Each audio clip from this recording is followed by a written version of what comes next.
It's Cheryl with Distressed FX, and today I'm going to walk you through my edit process. And I don't really have any preconceived idea of what I'm going to do, other than I know that I am going to use two other apps that I like to use alongside Distressed FX.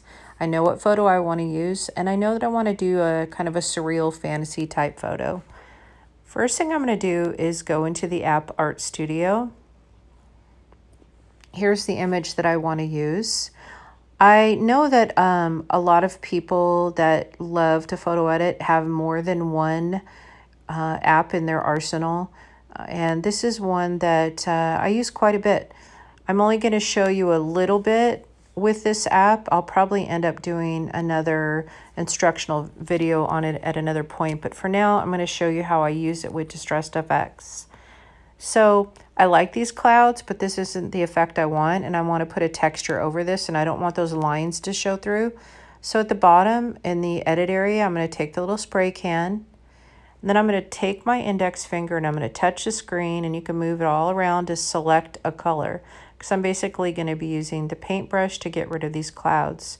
There are editing programs that will take objects out, but I want to keep that kind of gradient feel that's going on in the sky, so I'm going to just use the paintbrush. So I'm going to touch the spray can, lower my size down a little bit, and just adjust the opacity a tiny bit. It doesn't have to be super perfect, you guys, because it's going to be covered. So I'm literally just taking my finger and getting rid of these clouds. I want to keep that kind of gradient feel, so I will bump my color down a little bit on the final wash here. That's actually a little bit too, excuse me, it's actually a little bit too light. Let me go back in with that. Again, I'm not editing this video. I'm showing you exactly how I process, what I go through, even the little bumps that I put myself through by clicking the wrong thing or not knowing what I'm doing at all. So, but I just want to keep that kind of gradient. And I'm going to go up here and I'm going to select one more color, and I'm going to open the paintbrush up really wide and lower the opacity. And I'm going to go over it one more time, the entire thing, and kind of all blend it together a little bit. Lower the opacity down. Just very lightly go over it. You want to make sure that you keep your horizon line straight, because it's really annoying when you have a crooked horizon. So there's that. Again, does not have to be brain science here, brain surgery, because it's going into another app. So I'm going to export it. And now I'm going to go into Distressed FX and I'm going to select the picture. Over here, I'm going to go to Switch Pack and select the heavens. And I can just scroll through and think, you know, okay, what appeals to me? So much of this is intuitive, and just how does it make you feel? Do you like it? Do you hate it? Is it the look that you're going for? I think I'm going to go with Newell. It's a little bit too dark. Even though I do want to keep this a little bit dark because I'm going with a kind of dusk feeling, it's a little bit too dark. So I'm going to brighten that up by using the brightness tool, and then I'm going to increase the saturation a little bit, which is on the bottom. Now I can go ahead and find out what texture I want to use.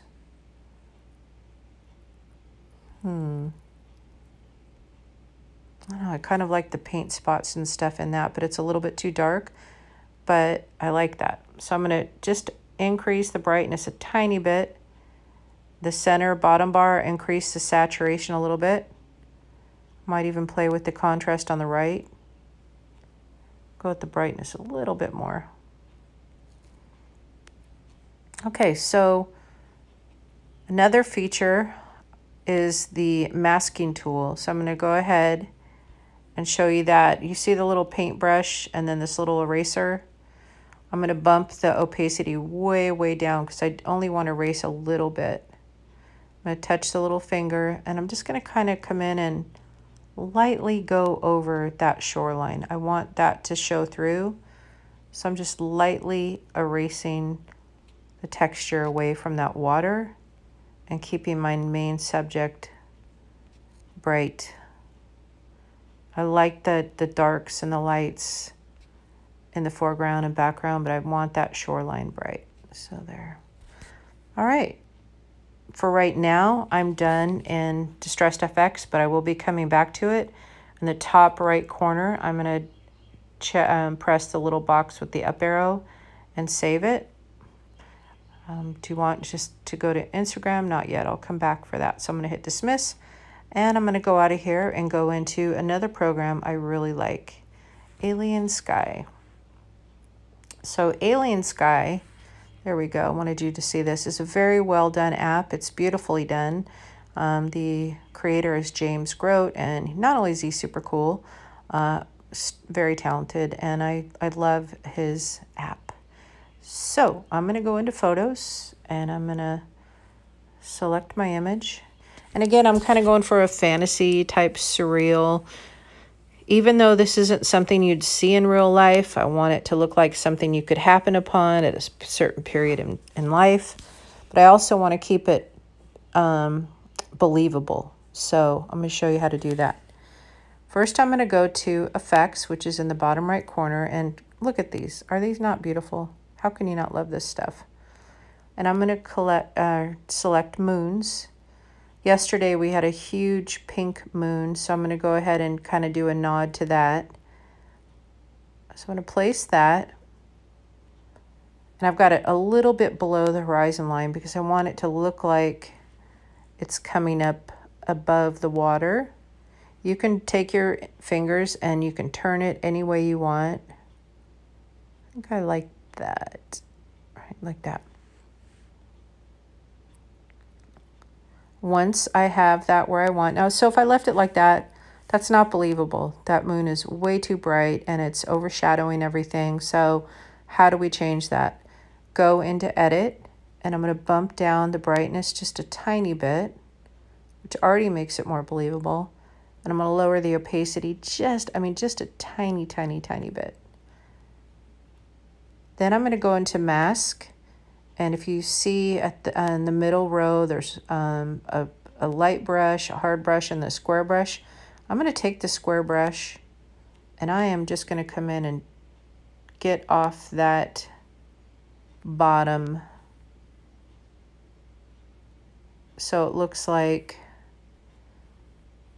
it is rising above the water. I'm just tipping off the line at the bottom of the moon there so it aligns with the horizon. Okay, I'm happy with that. I'm going to add another layer. The middle row where it says empty and the plus sign, I'm going to click that, and then this allows me to scroll through. So I'm going to go to Alien Worlds, Nebulas and Galaxies, and I'm going to select Spiral Stars. Then I'm going to go to Edit, and I'm going to take my fingers and I'm going to pinch and move these around by my moon and over my moon. So not believable, right? There's a long line and they're coming over the ocean. So at this point, I'm going to go to Layers, select the square again, and I'm going to come in and get it off the ocean there.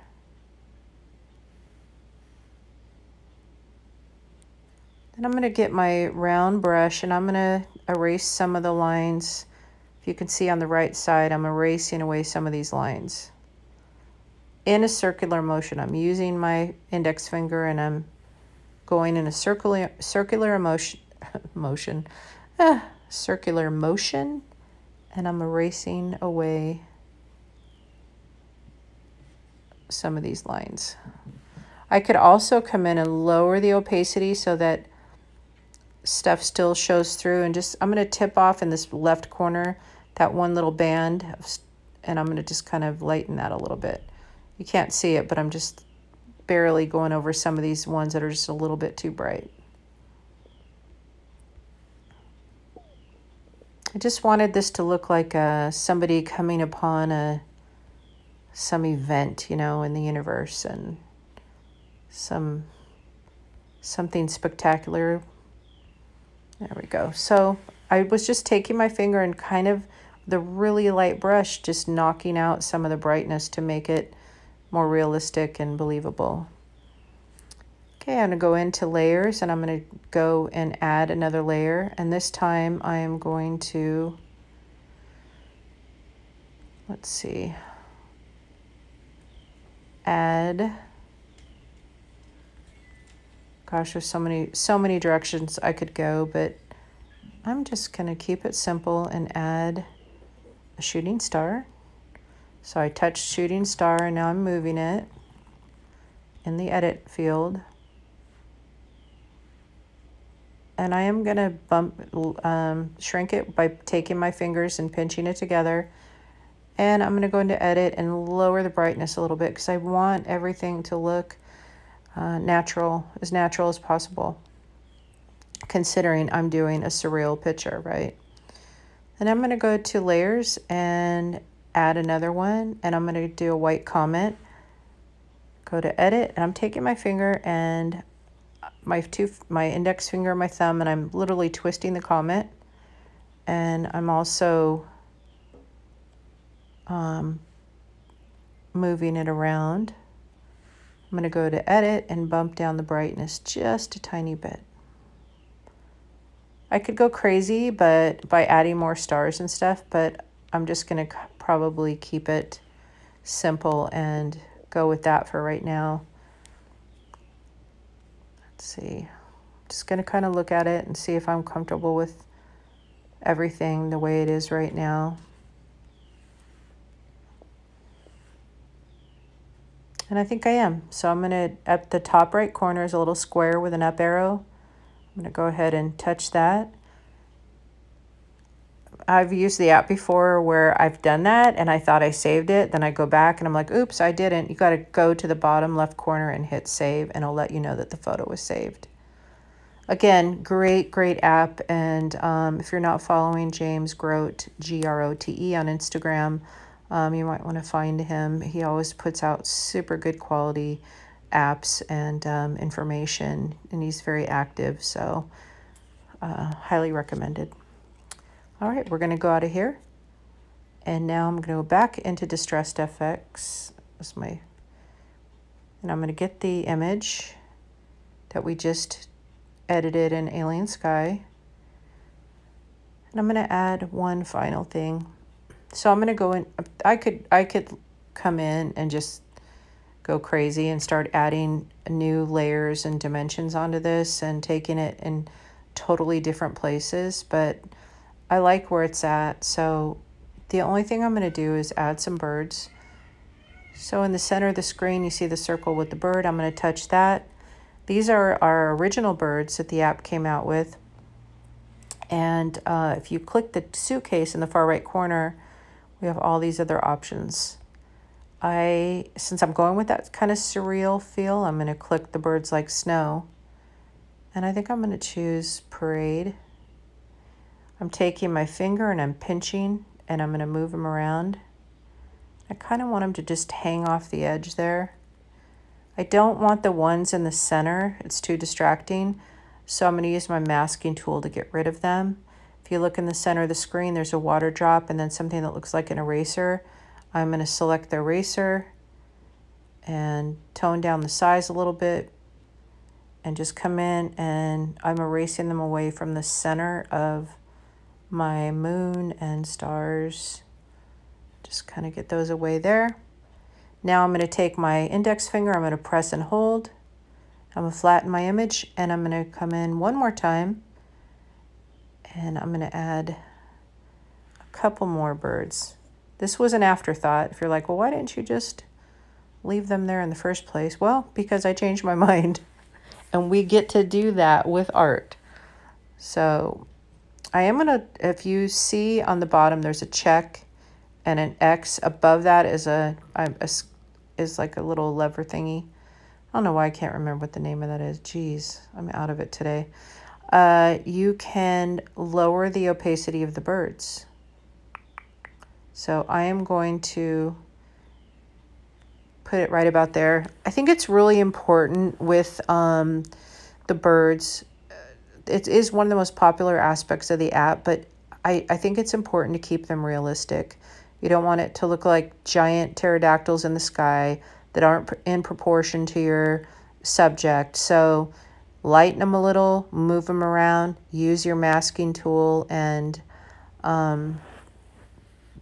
yeah, make them look realistic. So I'm going to keep it right about there. And I am going to go back in with my masking tool. Press little finger, and I'm going to get rid of the ones that are on the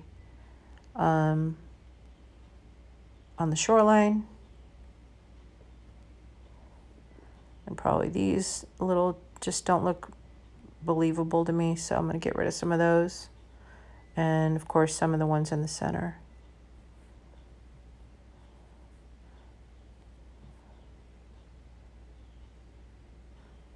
That's it. I take my finger, flatten it. At this point, again, I could add more. I might bump up the brightness just a tiny bit, increase the saturation. But I'm going to call this done. So today I showed you how to use Art Studio and Alien Sky with Distressed FX. I think it's really important to support other art creators. That's why I use their apps, and plus they're fun, and I'm here to make art. And of course I want people to use Distressed FX, and it's important to me and it makes me happy.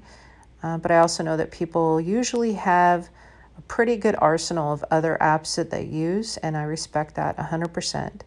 And I'm here to support other creators and you. So I hope you enjoyed the tutorial. I'd like to ask that if you're not already subscribing to my YouTube channel, that you hit subscribe. That way I can continue to bring you more content.